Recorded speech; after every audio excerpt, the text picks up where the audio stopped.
Dear Dharma friends, greetings to all. Welcome to this episode of the podcast contributed by the Buddha's Practice Incorporated of Australia. Today, we continue to deeply explore the essence of the 7 locations searching for the mind, focusing on the 4th refutation, seeing brightness and seeing darkness, and the 5th refutation, the mind comes into being by combining with perceived objects wherever they arise. Through these 2 refutations, the Buddha skillfully employs rigorous logic and profound wisdom to peel away step by step the mistaken attachments of Venerable Ananda regarding the mind. This reveals the true nature of the subtle and luminous true mind. First, the 4th refutation, refuting the false view that seeing darkness is seeing inside. The Buddha reveals that seeing nature is neither inside nor outside, and cannot be limited to the eye. Analysis of object condition. Is seeing darkness facing the eyes? The Buddha first asked Ananda, when you close your eyes and see darkness, is this darkness truly facing the eyes or not facing them? If it is facing, the darkness should appear before the eyes like light does. If it is before the eyes, how can it be called internal? If the darkness in a dark room were to become your viscera, internal organs, that would clearly be absurd. If it is not facing, how can the eyes see the darkness? The Buddha pointed out that seeing necessarily involves an object facing the eyes. Without an object, there is no seeing. Ananda's logic of seeing darkness is seeing within contradicts itself. Refutation of the view of internal perception. Why can't one see one's face when eyes are open? Ananda might argue that seeing darkness when closing the eyes is due to the view of internal perception, arising from observing within the body. The Buddha counters, if closing the eyes allows one to see within the body, why, when opening the eyes, can one not see one's own face? If one cannot see the face when the eyes are open, the notion of internal facing does not hold, as the eyes lack the ability to perceive themselves. Inference on the location of the mind and eyes. If the mind and eyes are in the void, how are they part of your body? The Buddha further reasons, if closing the eyes and seeing darkness truly allows one to see within and perceive oneself, then where are the spiritual mind and the eye faculty located? If they are within the body, why cannot one see one's own face when the eyes are open? If they are in the void, then the mind and eyes would no longer belong to Ananda's body. The Buddha refutes this with an analogy. If the mind and eyes were in the void, would not the Tathagata's seeing of your face also make it part of your body? This is clearly absurd. Refutation of dual awareness, 2 Buddhas. Can one body become 2 Buddhas? The Buddha further asks, if the body and the eyes each have their own awareness, does this result in dual awareness? If there is dual awareness, then Ananda's single body would become 2 Buddhas, which clearly defies reason. The Buddha uses the contradiction of the body lacking independent awareness to thoroughly negate the notion that seeing darkness is seeing the inner self.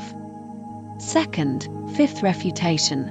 Refuting the delusion of the mind comes into being by combining with those perceived objects wherever they arise. The Buddha reveals the facet of the notion that the mind arises following external conditions, exposing it as a delusive appearance. Refutation of the contradiction of a mind without substance interacting with conditions. The Buddha first points out, if the mind has no substance, how can it interact with external conditions? Interaction requires 2 substantial entities to engage with each other. If the mind lacks substance, there can be no such thing as interaction. If a mind without substance could still interact, it would lead to the absurd conclusion of 19 realms arising from the interaction with the 7 elements. The Buddha clearly states, there are no 19 realms or 7 elements in the world, and Ananda's notion of the mind arising following conditions is entirely baseless. Refutation of the confusion of internal or external when assuming the mind has substance. The Buddha posits that if the mind has substance and asks Ananda, when you grasp your body with your hand, does the spiritual mind arise from within the body or come from outside it? If it arises from within the body, it should be able to perceive things inside the body. If it comes from outside, it should first perceive things outside the body. However, neither case holds true, as the mind does not arise following conditions. Through logical reasoning, the Buddha dismantles the delusion that the mind has a fixed location. Refutation of the distinction between seeing belongs to the eyes and knowing belongs to the mind, not the eyes.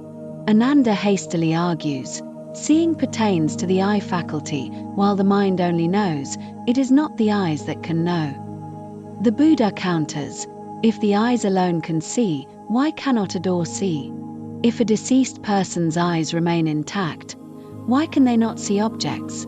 If the eyes can see but the person is dead, how can they be called deceased? With this, the Buddha proves that seeing is not solely the function of the eye faculty but is the wondrous function of the clear, true mind. Refutation of the mind substance as a single essential nature or multiple essential natures, pervading or non-pervading.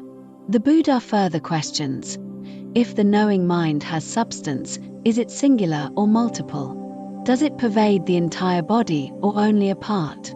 If it is a single essential nature, when the hand touches a specific spot, the whole body should feel it uniformly.